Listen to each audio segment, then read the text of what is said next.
Je ne sais pas, monsieur le maire est assis là, je ne sais pas s'il y a un samedi dans ce pays où des mariages intercommunautaires ne sont pas célébrés.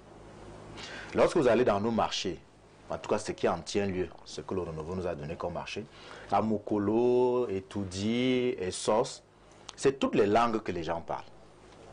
Lorsque vous voulez manger, vous allez au restaurant, vous êtes surpris de voir des gens manger des plats qui ne sont pas des plats traditionnels de chez nous. Tout à fait. Donc, à la réalité, les Camerounais n'ont pas un problème de vivre ensemble. Nous avons fait l'expérience tout à l'heure de la coupure de courant qui nous a suspendu l'émission pour quelques minutes. Nous vivons à Yaoundé, où nous rencontrons des monticules d'ordures à tous les coins de rue. Nous avons des problèmes d'accès à l'eau. Nous voulons nous rendre dans nos villages. Il y a des difficultés pour circuler. Nous voyons tous qu'en 40 ans, notamment ces 20 dernières années, le pouvoir d'achat des Camerounais s'est amoindri. Et ce n'est pas quelque chose qu'on raconte, c'est quelque chose que nous vivons. En réalité, les Camerounais n'ont pas un problème de vivre ensemble, ils ont un problème de manger ensemble. Il faut que ce soit très clair selon vous. Parce que l'impression que nous avons, et ce n'est même pas seulement une impression, le constat que nous faisons, c'est que, comme disait Thomas Sankara, il faut faire le choix entre de l'eau potable pour le plus grand nombre ou du champagne pour quelques-uns. Chez nous, on a choisi l'eau Pétrus pour quelques-uns et les autres se débrouillent à partager l'eau des mares avec leurs animaux domestiques. C'est ça la réalité. Donc, quand on dit paix sociale et vivre ensemble, le problème au Cameroun, il n'y a pas un problème de paix sociale. Moi, j'ai été à l'extrême nord. Je ne sais pas s'il y a un endroit où j'ai été aussi bien accueilli qu'à l'extrême nord. J'ai été au nord, j'étais en Ladamawa, j'étais à l'est. Je suis régulièrement dans le littoral. Je suis bien accueilli. Les seuls endroits où quelqu'un m'a dit un jour, c'était à Konolinga, où je suis supposé être leur neveu.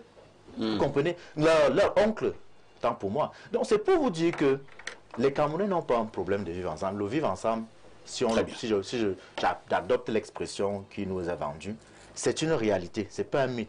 Par contre, il y a une instrumentalisation politique des rivalités ethno-tribales qui sont naturelles, puisque de toutes les façons, même avant que les Occidentaux ne viennent nous réduire en esclavage, les communautés se faisaient des guerres, parfois par rapport aux migrations qu'elles opéraient. Donc, je voudrais dire que, moi je voudrais appeler les acteurs politiques, une fois de plus. Oui.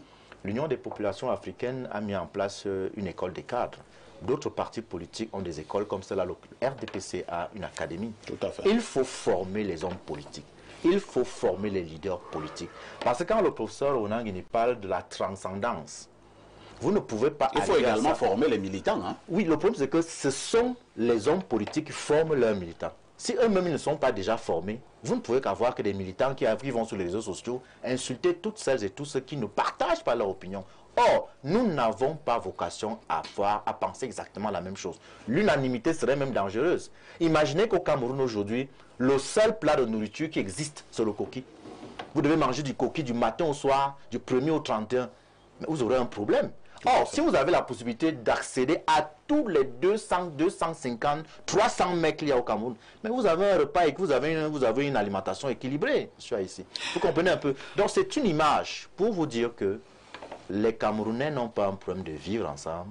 Ils ont un problème de manger ensemble parce qu'ils ont l'impression que la richesse nationale n'est pas redistribuée convenablement à tout le monde et à tous les Camerounais qui, pourtant, au quotidien, sortent et se battent pour gagner leur maigre pitance.